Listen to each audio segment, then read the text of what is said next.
Hello बच्चों, let's read the question. The question is given R1 equals to 1 ohm, R2 equals to 2 ohm, C1 equals to 2 microfarad and C2 equals to 4 microfarad. The time constant in microsecond for the circuit 1, 2 and 3 are respectively. तो हमें क्या करना है, तीन circuit आपको दे रखे हैं, तीनों सर्किट्स के लिए टाइम कांस्टेंट टाउ की वैल्यू जो है वो कैलकुलेट करनी है। तो देखिए इसमें की कॉन्सेप्ट में सिंपली आपको क्या पता होना चाहिए कि जो हमारा टाइम कांस्टेंट होता है किसी भी कैपेसिटर को चार्ज करने में लगा हुआ टाइम, जिसको हम टाउ बोलते हैं, किसी भी आरके सर्किट के लिए टाउ की वैल्यू होती है आर सी।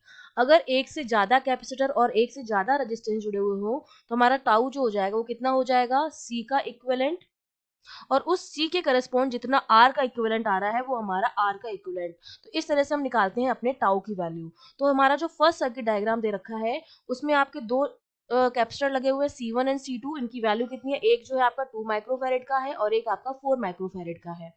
जब हम इसके करस्पॉन्डिंग रेजिस्टेंस लेते हैं तो इस बैटरी को हम क्या मान लेते हैं, एक स्ट्रेट वायर मान लेते हैं। हमारा जो सर्किट हो जाएगा वो कुछ इस तरह का हो जाएगा। ठीक है, अब ये जो दो हैं वो तो आपके सीरीज में कनेक्टेड है कैपेसिटर, और ये आपके जो दोनों रेजिस्टेंस हैं वो आपके किस में है, पैरेलल में कनेक्टेड है। तो आपको पता होना चाहिए कि अगर मेरा C का कॉम्बिनेशन जो है वो सीरीज में है तो हम निकालते हैं C इक्विवेलेंट जो होता है हमारा वो आता है कुछ इस तरह से 1/C1 प्लस 1/C2। और अगर पैरेलल में कनेक्टेड है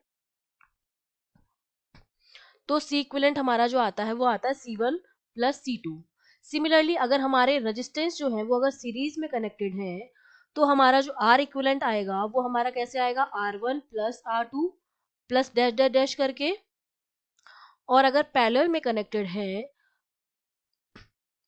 तो हमारा जो R इक्विवेलेंट आता है that is 1/R1 plus 1/R2 plus dash dash dash. इस तरह से हम निकालते हैं।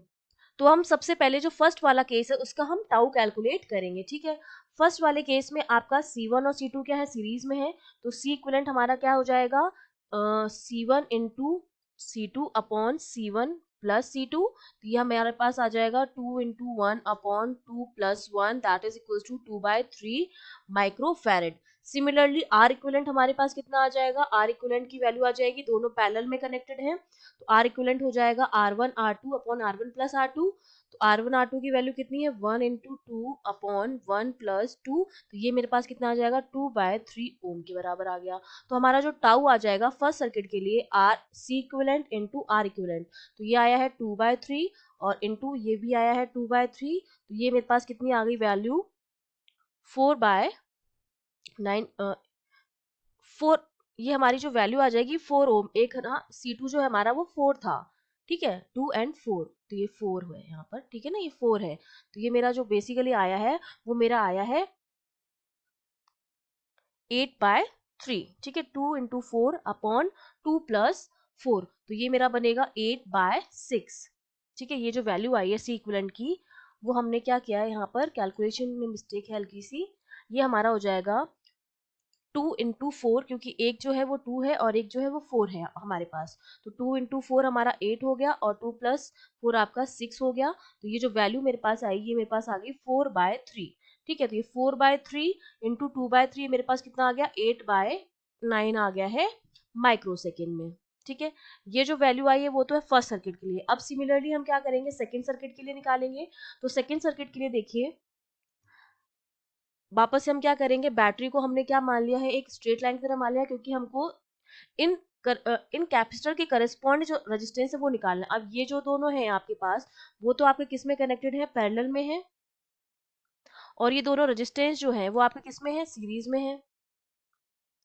तो पहले तो सी इक्विवेलेंट निकाल लेंगे, पैरेलल में है तो C1 प्लस C2 हो जाएगा, मतलब 4 प्लस 2 हो जाएगा आपके पास। तो ये आपके पास आ गया 6 माइक्रोफैरेड। और यहाँ पर R का जो इक्विवेलेंट आ जाएगा, R भी दोनों किस में है, सीरीज में है। सीरीज में किस तरह से निकालते हैं, R1 प्लस R2 करके निकालते हैं। तो ये मेरे पास कितना हो जाएगा, 1 प्लस 2। तो ये मेरे पास आ गया है 3 माइक्रो फैरेड। तो अब हम क्या निकालेंगे, अब हम निकालेंगे टाउ की वैल्यू। तो टाउ मेरे पास क्या आ जाएगा, 6 इंटू 3। तो ये मेरे पास कितना आ जाए, 18 माइक्रो सेकेंड। ये मेरे पास आ गया है सेकेंड वाले सर्किट के लिए। ठीक है, ये वैल्यू आ गई है। अब हमारे पास बचा है थर्ड वाला सर्किट। तो लास्ट वाला जो थर्ड सर्किट है उसमें देखिए, अगर मैं इसको एक स्ट्रेट वायर की तरह मान लूँ इस बैटरी को, तो ये जो दोनों है मेरे पास वो किस में कनेक्टेड है, पैरेलल में कनेक्टेड है, और ये वाला जो मेरे पास है वो भी किस में कनेक्टेड है, पैरेलल में कनेक्टेड है। तो मैं दोनों का क्या निकाल लेती हूँ, थर्ड वाले केस में दोनों का सी इक्विवेलेंट हमारे पास कैसा आएगा, पैरेलल में है, तो C1 प्लस C2 हो जाएगा, means 4 plus 2 equals to 6 microfarad आएगा, ठीक है, क्योंकि पैरेलल में है। और आर इक्विवेलेंट हमारा कितना आएगा, ये भी पैरेलल में है, तो पैरेलल में होता है R1 R2 upon R1 plus R2, तो ये मेरे पास कितना हो जाएगा, 2/3 ओम आएगा। तो टाउ की जो वैल्यू आ जाएगी वो आ जाएगी 2/3 × 6, तो ये मेरे पास कितना आ जाएगा, 4 माइक्रो सेकेंड। ये थर्ड वाले केस के लिए आ गया है। तो फर्स्ट वाले केस में आया था 8/9, सेकेंड केस में आया 18 और थर्ड केस में आया 4 माइक्रो सेकेंड। तो डी ऑप्शन जो है हमारा वो क्या हो जाएगा, करेक्ट हो जाएगा। I hope you understood well, all the best.